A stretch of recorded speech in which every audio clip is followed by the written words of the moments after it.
Hi friends, ಎಲ್ರಿಗೂ ನಮಸ್ಕಾರ. ಜ್ಞಾನಗಂಗೋತ್ರಿ ಸಂಸ್ಥೆಯ ಇನ್ಕ್ವೆಸ್ಟ್ ಪ್ರಚಲಿತ ಘಟನೆಗಳ ಸರಣಿಗೆ ತಮ್ಮೆಲ್ಲರಿಗೂ ಮತ್ತೊಮ್ಮೆ ಸ್ವಾಗತ. ಇವತ್ತು ನಾವು ಸಂಚಿಕೆ ಸಂಖ್ಯೆ 713 ಡಿಸ್ಕಸ್ ಮಾಡ್ತಾ ಇದ್ದೇವೆ. ದಿನಾಂಕ 23ರಿಂದ 25 ಜೂನ್ 2024 ಎಲ್ಲ ಪ್ರಚಲಿತ ಘಟನೆಗಳನ್ನು ಡಿಸ್ಕಸ್ ಮಾಡ್ತಾ ಇದ್ದೇವೆ. ಸೊ ಇವತ್ತಿನ ಅಪ್ಡೇಟ್ಸನ್ನು ತಿಳಿಯೋದಕ್ಕಿಂತ ಮುಂಚೆ ಕಳೆದ ಸಂಚಿಕೆ 2 ಪ್ರಶ್ನೆಗಳ ಉತ್ತರಗಳು, ಪ್ರಶ್ನೆ ಸಂಖ್ಯೆ 1ಕ್ಕೆ ಆಪ್ಷನ್ ಸಿ, ಪ್ರಶ್ನೆ ಸಂಖ್ಯೆ 2ಕ್ಕೆ ಆಪ್ಷನ್ ಬಿ ಸರಿ ಉತ್ತರವಾಗಿರುತ್ತೆ. ಹಾಗಿದ್ರೆ ಇವತ್ತಿನ ಮೊದಲನೇ ಪ್ರಶ್ನೆಗೆ ಬರೋಣ. ಕೋಝಿಕೋಡ್ ಇತ್ತೀಚೆಗೆ ಯಾವ ಪ್ರತಿಷ್ಠಿತ ಮಾನ್ಯತೆಯನ್ನು ಪಡೆದಿದೆ? So what prestigious title as Kozhikode received recently? So Kozhikode ನಮ್ಮ ಭಾರತ ದೇಶದಲ್ಲಿರ್ತಕ್ಕಂಥ ನಗರವಾಗಿರುತ್ತೆ. ಸೊ ಈ ಒಂದು ನಗರಕ್ಕೆ ಯುನೆಸ್ಕೋ ವತಿಯಿಂದ ಒಂದು ಅಂತಾರಾಷ್ಟ್ರೀಯ ಸ್ಥಾನಮಾನವನ್ನು ನೀಡಲಾಗಿರುತ್ತೆ. ಸೊ ಆ ಒಂದು ರೆಕಗ್ನಿಷನ್ ಯಾವುದು ಅನ್ನೋದು ನಮ್ಮ ಪ್ರಶ್ನೆ ಆಗಿರುತ್ತೆ. ಈ ಪ್ರಶ್ನೆಗೆ ಸರಿಯಾದ ಉತ್ತರ ಯುನೆಸ್ಕೋ ವತಿಯಿಂದ ಕೋಝಿಕೋಡ್ಗೆ ಸಾಹಿತ್ಯ ನಗರ ಅಥವಾ ಸಿಟಿ ಆಫ್ ಲಿಟ್ರೇಚರ್ ಮಾನ್ಯತೆಯನ್ನು ನೀಡಿರ್ತಕ್ಕಂಥದ್ದನ್ನು ನಾವು ನೋಡ್ಬೋದಾಗಿರುತ್ತೆ. ಇನ್ಫ್ಯಾಕ್ಟ್ ನಮ್ಮ ಭಾರತ ದೇಶದಲ್ಲಿರ್ತಕ್ಕಂಥ 2 ನಗರಗಳಿಗೆ 2 ವಿಭಿನ್ನವಾದ ಸ್ಥಾನಮಾನಗಳನ್ನು ಯುನೆಸ್ಕೋ ವತಿಯಿಂದ ನೀಡಲಾಗಿರುತ್ತೆ. ಸೊ ಮೊದಲನೇ ಸ್ಥಾನಮಾನ ನಾವು ಪ್ರಶ್ನೆಯಲ್ಲಿ ಡಿಸ್ಕಸ್ ಮಾಡಿರ್ತಕ್ಕಂಥ ಕೋಝಿಕೋಡ್ಗೆ ಸಿಟಿ ಆಫ್ ಲಿಟ್ರೇಚರ್ ಸ್ಥಾನಮಾನವನ್ನು ಕೊಟ್ಟಿದ್ರೆ, ನಮ್ಮ ಭಾರತ ದೇಶದಲ್ಲಿರ್ತಕ್ಕಂಥ ಇನ್ನೊಂದು ನಗರವಾಗಿರ್ತಕ್ಕಂಥ ಗ್ವಾಲಿಯರ್ಗೆ ಸಿಟಿ ಆಫ್ ಮ್ಯೂಸಿಕ್ ಅಥವಾ ಸಂಗೀತ ನಗರದ ಸ್ಥಾನಮಾನವನ್ನು ಕೊಟ್ಟಿರ್ತಕ್ಕಂಥದ್ದನ್ನು ನಾವು ನೋಡ್ಬೋದಾಗಿರುತ್ತೆ. ಸೊ ಸಿಟಿ ಆಫ್ ಲಿಟ್ರೇಚರ್ ಬಗ್ಗೆ ಹೆಚ್ಚಿನ ಮಾಹಿತಿಯನ್ನು ನಾವು ತಿಳ್ಕೊಳ್ಳೋದಾದ್ರೆ, ಏನಕ್ಕೆ ಈ ರೀತಿಯ ಒಂದು ಸ್ಥಾನಮಾನವನ್ನು ನೀಡ್ತಾರೆ ಅಂದರೆ, to highlight the literacy heritage and the vibrant literacy community. ಅಂದರೆ ಪ್ರಪಂಚದಾದ್ಯಂತ ಇರತಕ್ಕಂಥ ಈ ಒಂದು ಸಾಹಿತ್ಯಿಕ ಪರಂಪರೆ ಆಗಿರ್ಬೋದು, ಮತ್ತೆ ಅದರ ರೋಮಾಂಚಕ ಸಾಹಿತ್ಯ ಸಮುದಾಯವನ್ನು ಎಂಫಸಿಸ್ ಮಾಡುವ ಕಾರಣದಿಂದ ಯುನೆಸ್ಕೋ ವತಿಯಿಂದ ಕೊಡ್ತಕ್ಕಂಥ ಒಂದು ರೆಕಗ್ನಿಷನ್ ಆಗಿರುತ್ತೆ. ಸೊ ಈ ರೀತಿಯ ರೆಕಗ್ನಿಷನ್ ಅನ್ನು ಅಂತಾರಾಷ್ಟ್ರೀಯ ಮಟ್ಟದಲ್ಲಿ ಈ ಒಂದು ಕಲ್ಚರಲ್ ಡೈವರ್ಸಿಟಿ ಏನಿರುತ್ತೆ ಅಥವಾ ಈ ಒಂದು ಲಿಟ್ರಸಿ ಡೈವರ್ಸಿಟಿ ಏನಿರುತ್ತೆ, ಸೊ ಆ ಒಂದು ಭಿನ್ನತೆಯನ್ನು ಹೊಂದಿರತಕ್ಕಂಥ ನಗರಗಳನ್ನು ಒಂದು ನೆಟ್ವರ್ಕ್ ಅಥವಾ ಒಂದು ಜಾಲವನ್ನಾಗಿ ಕ್ರಿಯೇಟ್ ಮಾಡ್ತಕ್ಕಂಥದ್ದು ಸೊ ಯುನೆಸ್ಕೋದ ಪ್ರಮುಖವಾಗಿರ್ತಕ್ಕಂಥ ಆಬ್ಜೆಕ್ಟಿವ್ ಆಗಿರುತ್ತೆ. ಸೊ ಈ ನಿಟ್ಟಿನಲ್ಲಿ ಇದುವರೆಗೂ ಎಷ್ಟು ನಗರಗಳನ್ನು ಸಿಟಿ ಆಫ್ ಲಿಟ್ರೇಚರ್ ಅಂತ ಯುನೆಸ್ಕೋ ರೆಕಗ್ನೈಸ್ ಮಾಡಿದೆ ಅಂತ ಏನಾದರೂ ಪ್ರಶ್ನೆ ಕೇಳಿದಾಗ, ಯು ಶುಡ್ ನೋ 53 ಸಿಟೀಸ್ ಅಂದರೆ 53 ನಗರಗಳನ್ನು 6 ಕಾಂಟಿನೆಂಟ್ಸ್ಗಳಲ್ಲಿ ಆಯ್ಕೆ ಮಾಡಿರ್ತಕ್ಕಂಥದ್ದನ್ನು ನಾವು ನೋಡ್ಬೋದಾಗಿರುತ್ತೆ. ಹಾಗಿದ್ರೆ ಈ ಒಂದು ನಗರಗಳಲ್ಲಿ ಅಂದರೆ ದೆರ್ ಆರ್ 53 ಸಿಟೀಸ್ ಇದ್ರೂ ಕೂಡ ವೆರಿ ಇಂಪಾರ್ಟೆಂಟ್ ಸಿಟೀಸ್ ಯಾವ್ದು ಅಂತ ನಾವು ನೋಡೋದಾದ್ರೆ, ಒಂದು ಡಬ್ಲಿನ್ ಆಗಿರುತ್ತೆ, ಇಡನ್ಬರ್ಗ್ ಆಗಿರುತ್ತೆ, ಕ್ರೊಕೋವಾ ಆಗಿರುತ್ತೆ, ಇನ್ನೊಂದನ್ನ ಅಯೋವಾ ಅಂತ ಕರೀತೇವೆ. ಸೊ ಇವೆಲ್ಲ ಪ್ರಮುಖವಾಗಿರ್ತಕ್ಕಂಥ ಸಿಟಿ ಆಫ್ ಲಿಟ್ರೇಚರ್ ಅಂತ ನಾವು ಕನ್ಸಿಡರ್ ಮಾಡಬಹುದಾಗಿರುತ್ತೆ. So with this let's get into question number 2. So ಇವತ್ತಿನ 2ನೇ ಪ್ರಶ್ನೆ, ಭಾರತ ಸಂವಿಧಾನದ ಯಾವ ವಿಧಿಯ ಅಡಿಯಲ್ಲಿ ಭರ್ತೃಹರಿ ಮಹತಾಬ್ ಅವರನ್ನು ಹಂಗಾಮಿ ಸ್ಪೀಕರ್ ಆಗಿ ನೇಮಿಸಲಾಯಿತು? So under which article of the Indian constitution Bhartruhari Mahtab appointed as the pro term speaker? Pro term ಅಂದ್ರೆ ಸೊ ಹಂಗಾಮಿ ಅಥವಾ ತಾತ್ಕಾಲಿಕ ಸ್ಪೀಕರ್ ಅಂತ ಕರೀತೇವೆ. ಸೊ ಪರ್ಮನೆಂಟ್ ಸ್ಪೀಕರ್ ಆಯ್ಕೆ ಆಗುವವರೆಗೂ ಅವರ ಒಂದು ಕಾರ್ಯಗಳನ್ನು ಮಾಡಲಿಕ್ಕೆ ಆಯ್ಕೆ ಆಗ್ತಕ್ಕಂಥ ಸ್ಪೀಕರ್ ಅನ್ನ ನಾವು ಪ್ರೋ ಟೈಮ್ ಸ್ಪೀಕರ್ ಅಂತ ಕರೀತೇವೆ. ಸೊ ಇವರನ್ನ ನಮ್ಮ ಭಾರತ ಸಂವಿಧಾನದ ಯಾವ ಆರ್ಟಿಕಲ್ನ ಅಡಿಯಲ್ಲಿ ಆಯ್ಕೆ ಮಾಡಲಾಗುತ್ತೆ ಅಂದ್ರೆ, ಸೊ ಆರ್ಟಿಕಲ್ ನಂಬರ್ 95 ಅಥವಾ ಸೊ ವಿಧಿ 95ರ ಅಡಿಯಲ್ಲಿ ಇವರನ್ನ ಆಯ್ಕೆ ಮಾಡಲಾಗುತ್ತೆ. ಸೊ ಈ ಒಂದು ಆರ್ಟಿಕಲ್ ಅಲ್ಲಿ ನಾವು ಪ್ರೋ ಟೈಮ್ ಸ್ಪೀಕರ್ ಬಗ್ಗೆ ಹೆಚ್ಚಿನ ಮಾಹಿತಿಯನ್ನು ಡಿಸ್ಕಸ್ ಮಾಡ್ತಾ ಬರೋಣ. ಸೊ ಹಾಗಿದ್ರೆ ಪ್ರೋ ಟೈಮ್ ಸ್ಪೀಕರ್ ಅನ್ನ ಆಯ್ಕೆ ಮಾಡ್ತಕ್ಕಂಥ ಜವಾಬ್ದಾರಿ ಯಾರಿಗಿರುತ್ತೆ ಅಂತ ನಿಮಗೆ ಪ್ರಶ್ನೆ ಕೇಳಿದಾಗ, ಪ್ರೆಸಿಡೆಂಟ್ ಅಥವಾ ಭಾರತ ದೇಶದ ರಾಷ್ಟ್ರಪತಿಗಳು ಅಂತ ನಿಮಗೆ ಗೊತ್ತಿರಬೇಕಾಗಿರುತ್ತೆ. ಸೊ ಯಾವ ಆರ್ಟಿಕಲ್ ಅನ್ನೋದನ್ನ ನಾವು ಪ್ರಶ್ನೆಯಲ್ಲಿ ಡಿಸ್ಕಸ್ ಮಾಡಿರ್ತೇವೆ, 95 ಆರ್ಟಿಕಲ್ನ ಅಡಿಯಲ್ಲಿ ಇವರನ್ನ ಆಯ್ಕೆ ಮಾಡಲಾಗಿರುತ್ತೆ. ಸೊ ಇವ್ರು ಮಾಡ್ತಕ್ಕಂಥ ಫಂಕ್ಷನ್ಸ್ ಏನು ಅಂದ್ರೆ, perform the duties of the speaker until the official election of the speaker. ಅಂದ್ರೆ ಅಧಿಕೃತವಾಗಿ ಸ್ಪೀಕರ್ ಅನ್ನ ಆಯ್ಕೆ ಮಾಡುವವರೆಗೂ ಸೊ ಅವ್ರು ಮಾಡ್ತಕ್ಕಂಥ ಒಂದು ಕರ್ತವ್ಯಗಳನ್ನ ನಿರ್ವಹಣೆ ಮಾಡ್ತಕ್ಕಂಥದ್ದು ಇವ್ರಿಗಿರ್ತಕ್ಕಂಥ ಪ್ರಮುಖವಾದ ಜವಾಬ್ದಾರಿಯಾಗಿರುತ್ತೆ. ಸೊ ಇವರು he plays a crucial role during the initial session of the new Lok Sabha. ಅಂದರೆ ಹೊಸದಾಗಿ ಆಗಿರ್ತಕ್ಕಂಥ ಲೋಕಸಭೆ ಏನಿರುತ್ತೆ, ಸೊ ಇದರ ಆರಂಭಿಕ ಅಧಿವೇಶನದಲ್ಲಿ ಹಂಗಾಮಿ ಸ್ಪೀಕರ್ ಅವರು ನಿರ್ಣಾಯಕ ಪಾತ್ರವನ್ನು ವಹಿಸ್ತಕ್ಕಂಥದ್ದನ್ನು ನಾವು ನೋಡ್ಬೋದಾಗಿರುತ್ತೆ. ಸೊ ಇವರನ್ನ ನಾವೇನಂತ ಕರಿತೀವಿ ಅಂದರೆ ಟೆಂಪ್ರರಿ ಪ್ರಿಸೈಡಿಂಗ್ ಆಫೀಸರ್ ಅಂತ ಕರಿತೇವೆ. ಅಂದರೆ ಹಂಗಾಮಿ ಸ್ಪೀಕರ್ ಅಥವಾ ತಾತ್ಕಾಲಿಕ ಸ್ಪೀಕರ್ ಅಂತ ಕರಿತೇವೆ. Appointed by the president before the first session of the new Lok Sabha. So this is important. So ಹೊಸ ಲೋಕಸಭೆಯ ಮೊದಲ ಅಧಿವೇಶನದ ಮೊದಲು ರಾಷ್ಟ್ರಪತಿಗಳಿಂದ ನೇಮಕವಾಗಿರ್ತಕ್ಕಂಥ ತಾತ್ಕಾಲಿಕ ಸಭಾಧ್ಯಕ್ಷರನ್ನ ನಾವು ಪ್ರೋಟೆಮ್ ಸ್ಪೀಕರ್ ಅಂತ ಕರಿತೇವೆ. ಸೊ ಪ್ರೋಟೆಮ್ ಸ್ಪೀಕರ್ ಅನ್ನ ಯಾವ ಕಾನ್ಸೆಪ್ಟ್ ನ ಮೇಲೆ ಆಯ್ಕೆ ಮಾಡ್ತಕ್ಕಂಥದ್ದು ಒಂದು ನಾರ್ಮ್ ಅಥವಾ ಪದ್ಧತಿ ಆಗಿರುತ್ತೆ ಅಂದ್ರೆ, senior most member of the house ಅಂದ್ರೆ ಸದನದಲ್ಲಿರ್ತಕ್ಕಂಥ ಅತ್ಯಂತ ಹಿರಿಯ ಸದಸ್ಯರನ್ನ ಆಯ್ಕೆ ಮಾಡ್ತಕ್ಕಂಥದ್ದು ಈ ಒಂದು ಪದ್ಧತಿ ಆಗಿರುತ್ತೆ. ಬಟ್ ಈ ಸಾರಿ ಆಯ್ಕೆ ಮಾಡಿರ್ತಕ್ಕಂಥದ್ದು ಸೊ ಈ ಒಂದು ನಾರ್ಮ್ ಏನಿರುತ್ತೆ ಅದನ್ನ ಸೈಡ್ ಲೈನ್ ಮಾಡಿ ಇವ್ರಿಗಿಂತ ಅಂದ್ರೆ ಸೊ ಸೀನಿಯರ್ಗಿಂತ ಸೆಕೆಂಡ್ ಲೈನ್ ಅಲ್ಲಿ ಇರ್ತಕ್ಕಂಥವ್ರನ್ನ ಅವರನ್ನು ಆಯ್ಕೆ ಮಾಡಿರ್ತಕ್ಕಂಥದ್ದು ಕೂಡ ಕಾಂಟ್ರವರ್ಸಿಯನ್ನು ಕ್ರಿಯೇಟ್ ಮಾಡಿರುತ್ತೆ. ಸೊ ಇವರ ಪ್ರೈಮರಿ ಡ್ಯೂಟಿ ಅಥವಾ ಪ್ರಾಥಮಿಕವಾಗಿರ್ತಕ್ಕಂಥ ಕರ್ತವ್ಯವೇನು ಅಂದರೆ administer oath to the new MPs, ಅಂದರೆ ಹೊಸದಾಗಿ ಆಯ್ಕೆ ಆಗಿರ್ತಕ್ಕಂಥ ಸಂಸದರು ಏನಿರ್ತಾರೆ ಸೊ ಅವರಿಗೆ ಪ್ರಮಾಣ ವಚನವನ್ನು ಬೋಧಿಸ್ತಕ್ಕಂಥದ್ದು ಇವ್ರಿಗೆ ಇಟ್ಟಿರ್ತಕ್ಕಂಥ ಒಂದು ರೆಸ್ಪಾನ್ಸಿಬಿಲಿಟಿ ಆಗಿರುತ್ತೆ. ಸೊ ಅದಾದ್ಮೇಲೆ ಇವರ ಒಂದು ಟ್ರಾನ್ಸಿಷನ್ ಪೀರಿಯಡ್ ಅಥವಾ ಪರಿವರ್ತನಾ ಅವಧಿ ಅಂತ ಕರಿತೇವೆ. So it is very simple. So permanent speaker ಅನ್ನ ಆಯ್ಕೆ ಮಾಡುವವರೆಗೂ ಸೊ ಇವರು ತಮ್ಮ ಕಾರ್ಯಗಳನ್ನು ನಿರ್ವಹಿಸ್ತಾರೆ. And you should remember, so today ಅಂದ್ರೆ ಇವತ್ತು ಪರ್ಮನೆಂಟ್ ಸ್ಪೀಕರ್ ಅನ್ನ ಆಯ್ಕೆ ಮಾಡ್ತಕ್ಕಂಥ ಒಂದು ಪ್ರೊಸೀಜರ್ ನಡೆಯುತ್ತೆ. ಸೊ ನಾಳಿನ ಆರ್ಟಿಕಲ್ ಅಲ್ಲಿ ನಾವು ಪರ್ಮನೆಂಟ್ ಸ್ಪೀಕರ್ ಬಗ್ಗೆ ಹೆಚ್ಚಿನ ಮಾಹಿತಿಯನ್ನ ಡಿಸ್ಕಸ್ ಮಾಡ್ತಾ ಬರೋಣ. So with this let's get into question number 3. So 2030 ವೇಳೆಗೆ ನ್ಯಾಷನಲ್ ಗ್ರೀನ್ ಹೈಡ್ರೋಜನ್ ಮಿಷನ್ ನ ಅಡಿಯಲ್ಲಿ ವಾರ್ಷಿಕ ಹಸಿರು ಜಲಜನಕದ ಉದ್ದೇಶಿತ ಉತ್ಪಾದನಾ ಸಾಮರ್ಥ್ಯ ಎಷ್ಟು? So what is the targeted production capacity of the green hydrogen per annum as for the national green hydrogen mission by 2030? So question is very simple. So 2030 ವೇಳೆಗೆ ನಮ್ಮ ಭಾರತ ದೇಶದಲ್ಲಿ ಹಸಿರು ಜಲಜನಕವನ್ನು ಎಷ್ಟು ಉತ್ಪಾದನೆ ಮಾಡ್ತಕ್ಕಂಥ ಗುರಿಯನ್ನು ನಮ್ಮ ಭಾರತ ದೇಶ ಇಟ್ಕೊಂಡಿದೆ ಅನ್ನೋದು ನಮ್ಮ ಪ್ರಶ್ನೆ ಆಗಿರುತ್ತೆ. ಸೊ ಈ ಪ್ರಶ್ನೆಗೆ ಸರಿಯಾದ ಉತ್ತರ 5 ಮಿಲಿಯನ್ ಟನ್ಸ್ ಅಷ್ಟು ಗ್ರೀನ್ ಹೈಡ್ರೋಜನ್ ಅನ್ನು ಉತ್ಪಾದನೆ ಮಾಡ್ತಕ್ಕಂಥ ಒಂದು ಟಾರ್ಗೆಟ್ ಅನ್ನು ಇಟ್ಕೊಂಡಿರುತ್ತೆ. ಹಾಗಿದ್ರೆ ಗ್ರೀನ್ ಹೈಡ್ರೋಜನ್ ಬಗ್ಗೆ ನಾವು ಪ್ರಶ್ನೆಯನ್ನ ಕೊಡಲಿಕ್ಕೆ ಕಾರಣ ಏನು ಅಂದ್ರೆ increase the allocation of the fertiliser sector under the SIGHT programme. SIGHT programme ಅಂತಕ್ಕಂಥದ್ದು ನ್ಯಾಷನಲ್ ಗ್ರೀನ್ ಹೈಡ್ರೋಜನ್ ಮಿಷನ್ ನ ಅಡಿಯಲ್ಲಿ ಬರ್ತಕ್ಕಂಥ ಒಂದು ಕಾರ್ಯಕ್ರಮವಾಗಿರುತ್ತೆ.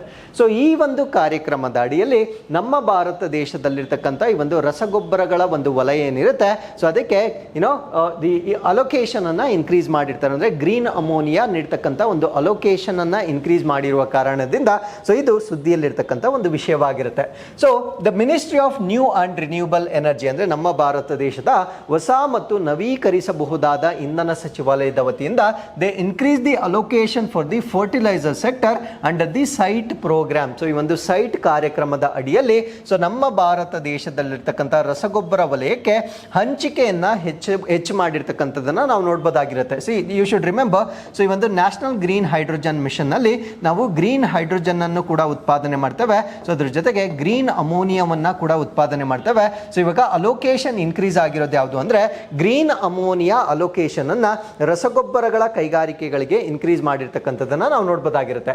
ಸೊ ಎಷ್ಟರಿಂದ ಎಷ್ಟಕ್ಕೆ ಇನ್ಕ್ರೀಸ್ ಮಾಡಿದ್ದಾರೆ ಅಂದ್ರೆ ಪ್ರೀವಿಯಸ್ಲಿ ಎಷ್ಟಿತ್ತು ಅಂದ್ರೆ 5.5 ಲ್ಯಾಕ್ ಟನ್ಸ್ ಪರ್ ಆನಮ್, ಅಂದ್ರೆ ಒಂದು ವರ್ಷಕ್ಕೆ ಈ ಒಂದು ಹಸಿರು ಅಮೋನಿಯಾ ಅಂತ ನಾವೇನು ಹೇಳ್ತೇವೆ ಇದನ್ನ 5.5 ಲಕ್ಷ ಟನ್ಗಳಷ್ಟು ವರ್ಷಕ್ಕೆ ಅಲೋಕೇಟ್ ಮಾಡಿದ್ರೆ ಸೊ ಇವಾಗ ಅದನ್ನ 7.5 ಲ್ಯಾಕ್ ಟನ್ಸ್ ಪರ್ ಆನಮ್ಗೆ ಇನ್ಕ್ರೀಸ್ ಮಾಡಿರ್ತಕ್ಕಂಥದ್ದನ್ನ ನಾವು ನೋಡ್ಬೋದಾಗಿರುತ್ತೆ.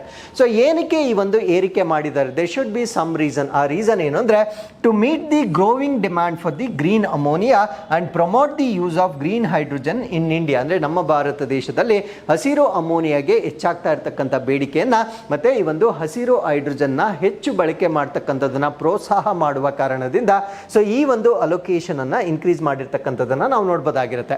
ಸೊ ಈ ಒಂದು ಆರ್ಟಿಕಲ್ ಅಲ್ಲಿ ನಾವು ಸೈಟ್ ಪ್ರೋಗ್ರಾಮ್ ಅಂದ್ರೆ ಏನು ಅಂತ ಕೂಡ ತಿಳ್ಕೊಳ್ಬೇಕಾಗಿರುತ್ತೆ.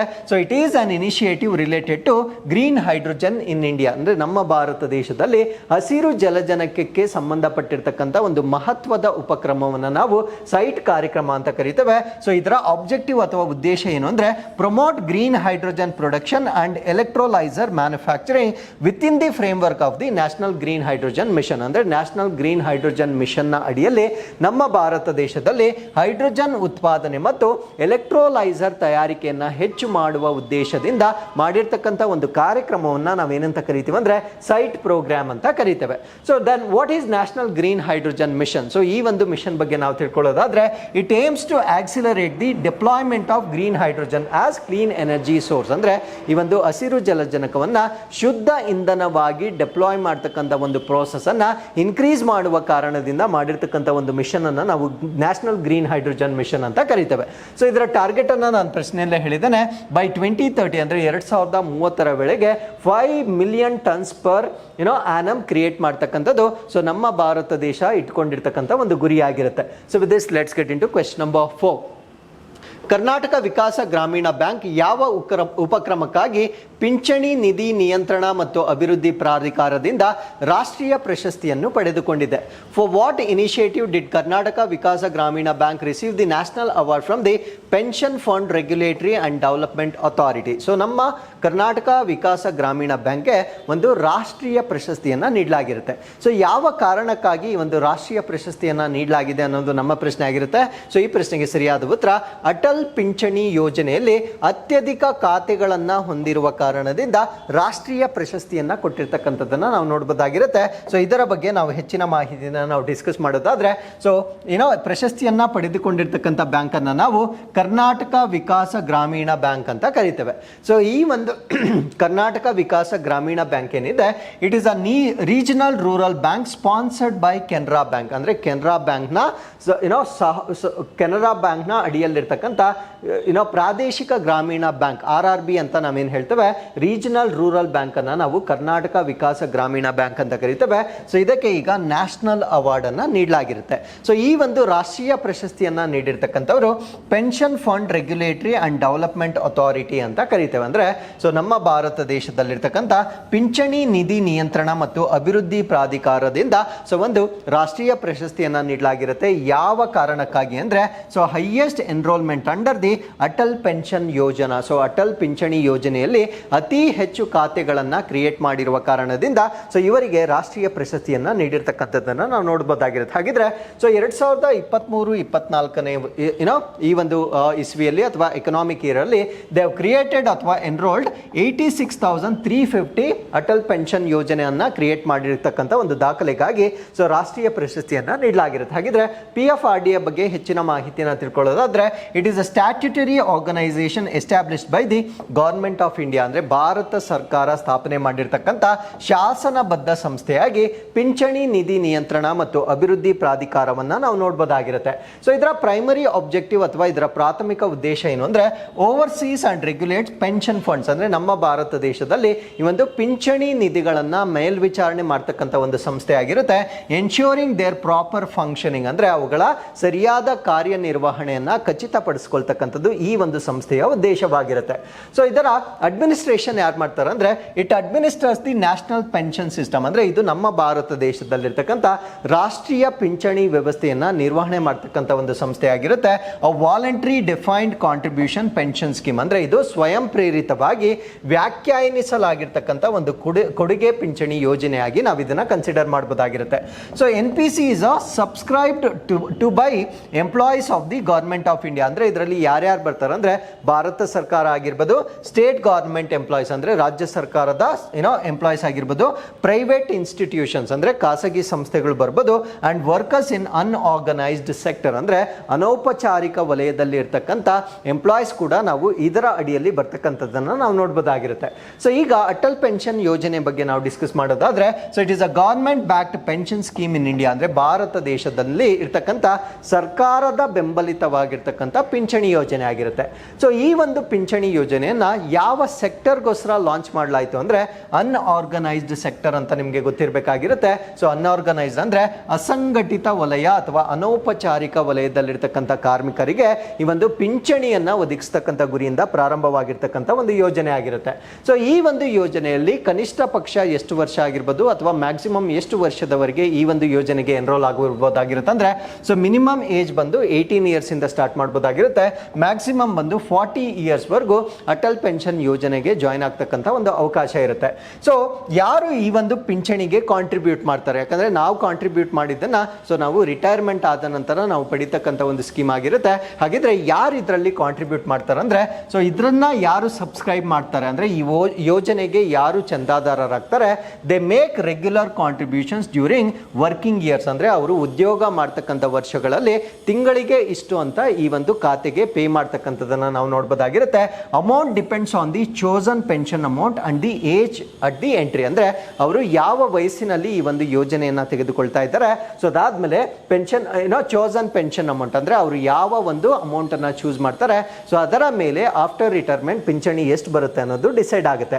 ಹಾಗಿದ್ರೆ ಎಷ್ಟು ರೀತಿಯ ಅಮೌಂಟ್ಸ್ ಗಳನ್ನ ಈ ಒಂದು ಪಿಂಚಣಿ ಯೋಜನೆಯಲ್ಲಿ ನಾವು ಸ್ಟಾರ್ಟ್ ಮಾಡಬಹುದಾಗಿರುತ್ತೆ ಅಂದ್ರೆ, ಸೊ ಮಿನಿಮಮ್ 1,000 ಇಂದ ಸ್ಟಾರ್ಟ್ ಆಗುತ್ತೆ, 2,000, 3,000, 4,000 or 25,000 based on the contribution level. So ನಮ್ಮ ಕಾಂಟ್ರಿಬ್ಯೂಷನ್ ಲೆವೆಲ್ನ ಆಧಾರದ ಮೇಲೆ ಸೊ ಈ ಒಂದು ಡಿಫ್ರೆಂಟ್ ಪೆನ್ಷನ್ಸ್ ಅಮೌಂಟ್ಸನ್ನು ಇಲ್ಲಿ ನೀಡಲಾಗುತ್ತೆ. ಸೊ 1,000 ಇಂದ 5,000 ವರೆಗೂ ನಾವು ಪಿಂಚಣಿ ವ್ಯವಸ್ಥೆಯನ್ನು ನಾವಿಲ್ಲಿ ನೋಡ್ಬೋದಾಗಿರುತ್ತೆ. ಹಾಗಿದ್ರೆ what is the role of government? ನಾವೇ ಕಾಂಟ್ರಿಬ್ಯೂಟ್ ಮಾಡೋದಾದ್ರೆ ಸರ್ಕಾರದ ರೋಲ್ ಎಷ್ಟಾಗಿರುತ್ತೆ ಅಂದರೆ so they will contribute maximum of 1,000 per year, ಅಂದರೆ ಒಂದು ವರ್ಷಕ್ಕೆ.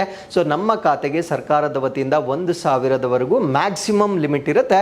ಸೊ ಅಥವಾ ಇದು government provides a co contribution of 50% of the subscribers contribution. ಅಂದರೆ ನಾವು ಎಷ್ಟು ಕಾಂಟ್ರಿಬ್ಯೂಟ್ ಮಾಡ್ತಾ ಇದೀವಿ ಅಂದರೆ ಆ ಒಂದು ಉದ್ಯೋಗಿ ಸೊ ಎಷ್ಟು ಕಾಂಟ್ರಿಬ್ಯೂಟ್ ಮಾಡ್ತಾ ಇದ್ದಾರೆ ಅದರಲ್ಲಿ 50% ಅಥವಾ ಮ್ಯಾಕ್ಸಿಮಮ್ ಆಫ್ 1,000 ರೂಪೀಸ್, ಅಂದರೆ ಇವೆರಡರಲ್ಲಿ ಯಾವುದು ಕಡಿಮೆ ಇರುತ್ತೆ ಆ ಒಂದು ಅಮೌಂಟನ್ನು ಸರ್ಕಾರ ಭರಿಸ್ತಕ್ಕಂಥದ್ದನ್ನು ನಾವು ನೋಡ್ಬೋದಾಗಿರುತ್ತೆ. ಸೊ ವೆಸ್ಟಿಂಗ್ ಏಜ್ ಅಂದರೆ ಈ ಒಂದು ಹಣವನ್ನು ಎಷ್ಟು ವರ್ಷಗಳ ನಂತರ ಅವರು ಪಿಂಚಣಿಯಾಗಿ ಪಡಿಬೋದಾಗಿರುತ್ತೆ ಅಂದರೆ 60 ಇಯರ್ಸ್ ಆಫ್ ಏಜ್ ಅಥವಾ 60 ವರ್ಷಗಳ ನಂತರ ಅವರು ಪಡೆಯಬಹುದಾಗಿರುತ್ತೆ. So with this let's get into question number 6. ಏಷ್ಯಾದ ಕಿಂಗ್ ರಣಹದ್ದುಗಾಗಿ ಪ್ರಪಂಚದ ಮೊದಲನೇ ಸಂರಕ್ಷಣೆ ಮತ್ತು ಸಂತಾನೋತ್ಪತ್ತಿ ಕೇಂದ್ರ ಎಲ್ಲಿದೆ? So where is the world's first conservation and breeding centre for the Asian king vulture located? ಈ ಪ್ರಶ್ನೆಗೆ ಸರಿಯಾದ ಉತ್ತರ ಮಹಾರಾಜ್ಗಂಜ್, ಉತ್ತರ ಪ್ರದೇಶ. ಸೊ ನಮ್ಮ ಭಾರತ ದೇಶದಲ್ಲಿರ್ತಕ್ಕಂಥ ಉತ್ತರ ಪ್ರದೇಶದಲ್ಲಿ ಮಹಾರಾಜ್ಗಂಜ್ ಪ್ರದೇಶದಲ್ಲಿ ಏಷ್ಯನ್ ಕಿಂಗ್ ವಲ್ಚರ್, ಇದನ್ನು ನಾವು ರೆಡ್ ಹೆಡೆಡ್ ವಲ್ಚರ್ ಅಂತ ಕೂಡ ಕರಿತೇವೆ. ಇದಕ್ಕೆ ಮೊಟ್ಟ ಮೊದಲ ಬ್ರೀಡಿಂಗ್ ಸೆಂಟರ್ ಅನ್ನ ಸ್ಥಾಪನೆ ಮಾಡಿರ್ತಕ್ಕಂಥದ್ದನ್ನ ನಾವು ನೋಡ್ಬೋದಾಗಿರುತ್ತೆ. ಸೊ ಉತ್ತರ ಪ್ರದೇಶ ನೆನಪಿರ್ಲಿ. ಸೊ ಇಲ್ಲಿ world's first conservation and breeding centre ಅಂದರೆ ತುಂಬಾ ಹಿಂದೆನೆ ಪ್ರಪೋಸ್ ಮಾಡಿದ್ರು. ಸೊ ಈಗ ಇದನ್ನ ಲಾಂಚ್ ಮಾಡಿರ್ತಕ್ಕಂಥದ್ದನ್ನ ನಾವು ನೋಡ್ಬೋದಾಗಿರುತ್ತೆ. ಸೊ ಯಾವ ರಣಹದ್ದನ್ನ ಇಲ್ಲಿ ಸಂರಕ್ಷಣೆ ಮಾಡ್ತಾರೆ ಅಂದ್ರೆ ಏಷ್ಯನ್ ಕಿಂಗ್ ವಲ್ಚರ್ ಅಂತ ಕರಿತೇವೆ. ಸೊ ಇದು IUCN ಪ್ರಕಾರ ಕ್ರಿಟಿಕಲಿ ಎಂಡೇಂಜರ್ಡ್ ಅಥವಾ ತೀವ್ರವಾಗಿ ಅಳಿವಿನಂಚಿನಲ್ಲಿರ್ತಕ್ಕಂಥ ಒಂದು ರಣಹದ್ದಾಗಿರುತ್ತೆ. ಸೊ ಏನಕ್ಕೆ ಇದನ್ನ ಮಾಡ್ತಾ ಇದ್ದಾರೆ ಅಂದ್ರೆ to conserve and to breed, ಅಂದ್ರೆ ಅವುಗಳನ್ನ ಸಂರಕ್ಷಣೆ ಮಾಡಲಿಕ್ಕೆ ಮತ್ತೆ ಅವುಗಳ ಸಂತಾನೋತ್ಪತ್ತಿಯನ್ನ ಹೆಚ್ಚು ಮಾಡ್ತಕ್ಕಂಥದ್ದು ಇದರ ಉದ್ದೇಶವಾಗಿರುತ್ತೆ. ಸೊ ಇದು ಎಲ್ಲಿ ಲೊಕೇಟ್ ಆಗಿರುತ್ತೆ ಅಂದ್ರೆ ಉತ್ತರ ಪ್ರದೇಶದ ಮಹಾರಾಜ್ಗಂಜ್ನಲ್ಲಿ ಲೊಕೇಟ್ ಆಗಿರ್ತಕ್ಕಂಥದ್ದನ್ನ ನಾವು ನೋಡ್ಬೋದಾಗಿರುತ್ತೆ. So what is the mission? So ಈ ಒಂದು ಯೋಜನೆಯ ಮಿಷನ್ ಏನು ಅಂತ ನಾವು ನೋಡೋದಾದ್ರೆ monitor their health and protect their population, ಅಂದ್ರೆ ಅವುಗಳ ಆರೋಗ್ಯವನ್ನ ಮಾನಿಟರ್ ಮಾಡ್ತಕ್ಕಂಥದ್ದು ಮತ್ತೆ ಅವುಗಳ ಸಂಖ್ಯೆಯನ್ನ ಹೆಚ್ಚು ಮಾಡ್ತಕ್ಕಂಥದ್ದು. ಅದಾದ್ಮೇಲೆ release them back into their natural habitat, ಅಂದ್ರೆ ಒಂದು ಔಟ್ಸೈಡ್ ದಿ ನ್ಯಾಚುರಲ್ ಹ್ಯಾಬಿಟ್ಯಾಟ್ ಇದನ್ನ ಬ್ರೀಡಿಂಗ್ ಮಾಡ್ತಾರೆ. ಸೊ ಒಂದ್ಸತಿ ಅದರ ಹೆಲ್ತ್ ಅನ್ನ ಮಾನಿಟರ್ ಮಾಡಿ ಅದೆಲ್ಲ ಓಕೆ ಆದಾಗ ಸೊ ಅದನ್ನ ನ್ಯಾಚುರಲ್ ಹ್ಯಾಬಿಟ್ಯಾಟ್ಗೆ ಬಿಡುಗಡೆ ಮಾಡ್ತಕ್ಕಂಥದ್ದು ಈ ಒಂದು ಬ್ರೀಡಿಂಗ್ ಸೆಂಟರ್ನ ಉದ್ದೇಶವಾಗಿರುತ್ತೆ. ಸೊ ಏಷ್ಯನ್ ಕಿಂಗ್ ವಲ್ಚರ್ ಬಗ್ಗೆ ನಾವು ಡಿಸ್ಕಸ್ ಮಾಡೋದಾದ್ರೆ ಇದಕ್ಕೆ ಸಾಕಷ್ಟು ಬೇರೆ ಬೇರೆ ಪರ್ಯಾಯ ಹೆಸರುಗಳನ್ನ ನಾವು ನೋಡಬಹುದಾಗಿರುತ್ತೆ. ಸೊ ಒಂದನ್ನ ರೆಡ್ ಹೆಡೆಡ್ ವಲ್ಚರ್ ಅಥವಾ ಕೆಂಪು ತಲೆಯ ರಣಹದ್ದು ಅಂತ ಕರಿತೇವೆ. ಇಂಡಿಯನ್ ಬ್ಲ್ಯಾಕ್ ವಲ್ಚರ್ ಅಥವಾ ಭಾರತೀಯ ಕಪ್ಪು ರಣಹದ್ದು ಅಂತ ಕರಿತೇವೆ. ಅದ್ರ ಜೊತೆಗೆ ಪಾಂಡಿಚೆರಿ ವಲ್ಚರ್ ಅಂತ ಕೂಡ ಕರಿತೇವೆ. So it is an old world vulture primarily found in the Indian sub continent, ಅಂದ್ರೆ ಭಾರತದ ಉಪಖಂಡದಲ್ಲಿರ್ತಕ್ಕಂಥ ಅತ್ಯಂತ ಹಳೇದಾಗಿರ್ತಕ್ಕಂಥ ರಣಹದ್ದು ಅಂತ ಇದನ್ನ ನಾವು ಕನ್ಸಿಡರ್ ಮಾಡಬಹುದಾಗಿರುತ್ತೆ. ಸೊ ಇದು ಬ್ಲ್ಯಾಕ್ ಕಲರ್ ಬಾಡಿಯನ್ನ ಹೊಂದಿರುತ್ತೆ, ಅಂದ್ರೆ ಕಪ್ಪು ಬಣ್ಣದ ಒಂದು ಫೆದರ್ಸ್ ಗಳನ್ನ ಹೊಂದಿರುತ್ತೆ. ಅದಾದ್ಮೇಲೆ ಪೇಲ್ ಗ್ರೇ ಬ್ಯಾಂಡ್ ಅನ್ನ ಹೊಂದಿರುತ್ತೆ. ಸೊ ಇದು the base of the fight feathers, ಅಂದ್ರೆ ಆ ಒಂದು ಫೆದರ್ಸ್ ನ ಬೇಸ್ ನಲ್ಲಿ ಈ ಒಂದು ಗ್ರೇ ಬ್ಯಾಂಡ್ ಅನ್ನ ಹೊಂದಿರತಕ್ಕಂಥದ್ದನ್ನ ನಾವು ನೋಡಬಹುದಾಗಿರುತ್ತೆ. ಸೊ ಇದರ ಐರಿಸ್ ಬಣ್ಣ ಏನಿರುತ್ತೆ ಇದನ್ನ ವರ್ಣಪಟಲ ಅಂತ ಕರಿತೇವೆ. ಇದು ನಮ್ಮ ಕಣ್ಣಿನ ಬಣ್ಣಕ್ಕೆ ಕಾರಣವಾಗಿರ್ತಕ್ಕಂಥ ಕಣ್ಣಿನ ಭಾಗವಾಗಿರುತ್ತೆ.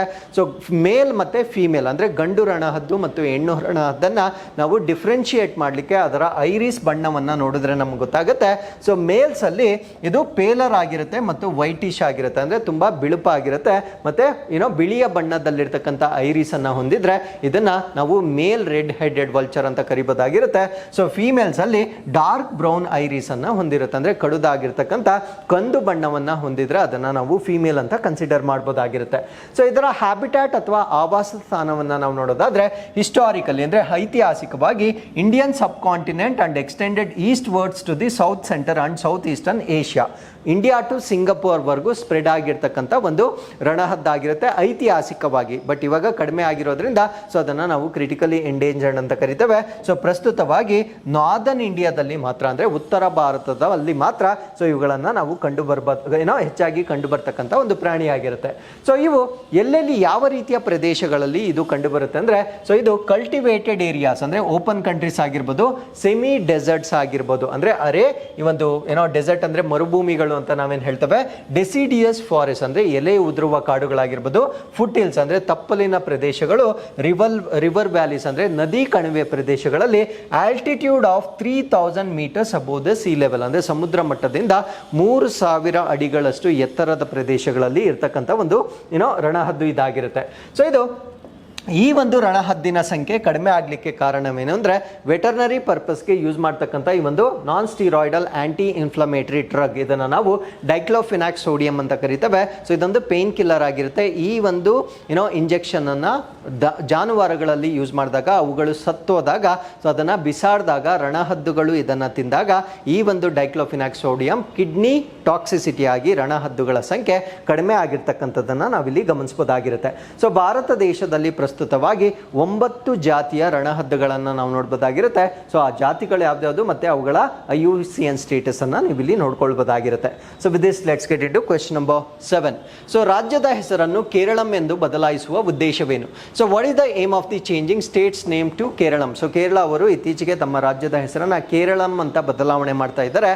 ಸೊ ಇದರ ಉದ್ದೇಶ ಏನು ಅನ್ನೋದು ನಮ್ಮ ಪ್ರಶ್ನೆ ಆಗಿರುತ್ತೆ. ಈ ಪ್ರಶ್ನೆಗೆ ಸರಿಯಾದ ಉತ್ತರ ಮಲಯಾಳಂನಲ್ಲಿ ಅದರ ಮೂಲ ಉಚ್ಚಾರಣೆಯೊಂದಿಗೆ ಹೊಂದಿಸಲು ಅಥವಾ to align with its original pronunciation in Malayalam. So ಮಲಯಾಳಂನಲ್ಲಿ ಸೊ ಕೇರಳಂ ಅಂತ ಅದನ್ನು ಉಚ್ಚಾರಣೆ ಮಾಡ್ತಾರೆ, ಬಟ್ ನಾವು ಮಾತಾಡ್ತಕ್ಕಂಥದ್ದು ಕೇರಳ ಅಂತ ಹೇಳ್ತೇವೆ. ಸೊ ಅವರ ಮಾತೃಭಾಷೆ ಆಗಿರ್ತಕ್ಕಂಥ ಮಲಯಾಳಂಗೆ ಸೊ ಆ ಒಂದು ಹೆಸರನ್ನ ಹೊಂದಾಣಿಕೆ ಮಾಡುವ ಕಾರಣದಿಂದ ಈ ಒಂದು ಬದಲಾವಣೆಯನ್ನ ಮಾಡ್ತಾ ಇರ್ತಕ್ಕಂಥದ್ದನ್ನ ನಾವು ನೋಡ್ಬೋದಾಗಿರುತ್ತೆ. ಸೊ ಇದರ ಬಗ್ಗೆ ನಾವು ಕಂಪ್ಲೀಟ್ ಮಾಹಿತಿಯನ್ನು ತಿಳ್ಕೊಳ್ಳೋದಾದ್ರೆ ಸೊ ಇದಕ್ಕೆ ಬೇಕಾಗಿರ್ತಕ್ಕಂಥ ರೆಸಲ್ಯೂಷನ್ ಅಂದ್ರೆ ನಿರ್ಣಯವನ್ನ ಈಗ ಪಾಸ್ ಮಾಡಲಾಗಿರುತ್ತೆ ಅಥವಾ ಅಂಗೀಕಾರ ಮಾಡಲಾಗಿರುತ್ತೆ.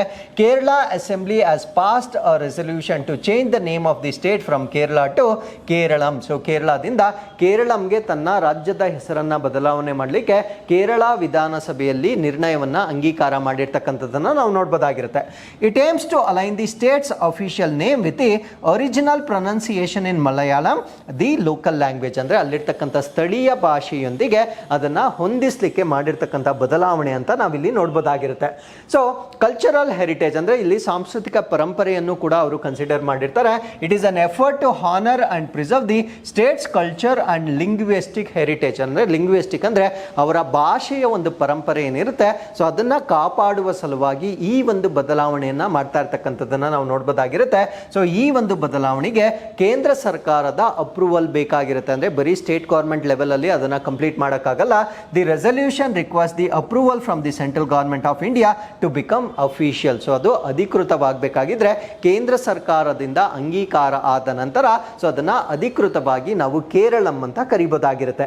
ಸೊ ಈ ಒಂದು ಬದಲಾವಣೆ ಏನಿರುತ್ತೆ ಇದರಲ್ಲಿ ನಾವು ಕಾನ್ಸ್ಟಿಟ್ಯೂಷನಲ್ ಅಮೆಂಡ್ಮೆಂಟ್ ಅಥವಾ ಸಾಂವಿಧಾನಿಕ ತಿದ್ದುಪಡಿಯ ಕೆಲವೊಂದು ಪಾಯಿಂಟ್ಸ್ ಅನ್ನ ನಾವು ನೋಡೋದಾದ್ರೆ the name necessitates an amendment to the first schedule of the constitution of India ಅಂದ್ರೆ ನಮ್ಮ ಭಾರತ ದೇಶದ ಸಂವಿಧಾನದ ಮೊದಲ ಶೆಡ್ಯೂಲ್ ನಲ್ಲಿ ತಿದ್ದುಪಡಿಯನ್ನ ಮಾಡಬೇಕಾಗಿರ್ತಕ್ಕಂಥ ಅಗತ್ಯವಿರುತ್ತೆ.